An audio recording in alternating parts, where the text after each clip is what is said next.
As a child, Damian Venturi had always longed to be more story than boy.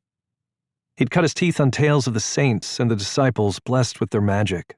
He'd dreamed of glory in the Northern War, gripping weapons in hands that didn't shake. He'd envisioned captaining ships across star-studded waters and standing at the edge of the world, shoulders squared in holy righteousness. He'd imagined falling in love. He'd pictured it all with strength at his side, certain that his father's patron saint would one day bless him, too. The thought made Damian's lips twist as he knelt beside Battista Venturi's gravestone. The glistening slab of marble was longer than his father had been tall, opulent, and unnecessary. A grand bit of rock for a man who'd thought himself quite grand indeed. No matter how many times he came here, Damian couldn't shake the haze of bitterness.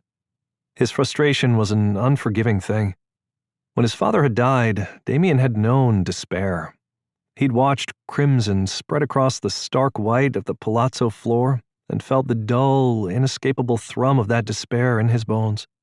It was as familiar to him as the sound of his own voice. Now, though, he was shedding layers of misery like ill-fitting clothes and replacing them with years' worth of repressed anger. He tented his fingers in the lush grass, nails scraping the dirt.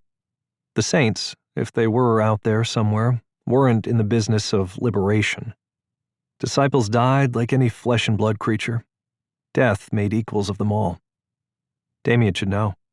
He'd buried a bullet in a disciple himself, and perhaps that was the reason he kept coming here, to make himself suffer, to endure some sort of penance for the fact that he'd killed yet again, and this time had been the worst. Worse even than the swift deaths he'd carried out during his time on the Northern Front. Because this time, it had been so fucking easy. "I bet you wish you'd seen that, don't you?" Damian murmured to the gravestone, gaze sweeping the familiar epitaph. Battista Venturi, esteemed general, honored by strength. His father would be remembered not as a loving husband or doting father, but by his role and status. Given the man he'd become by the end, Damian supposed it was apt. He brushed off his hands and pushed himself to stand, swallowing the acrid taste in the back of his throat. As he shifted, sunlight glanced off the flat stone. It felt like a mockery. "I wondered if I'd find you here." Roz drew up beside him, mouth set in a hard line. She was as beautiful and unruffled as always. High-necked black shirt bearing only a glimpse of her slender throat, long dark hair drawn into a tight ponytail. She stared at Battista's grave, her expression of vague distaste unwavering. Damian couldn't very well blame her.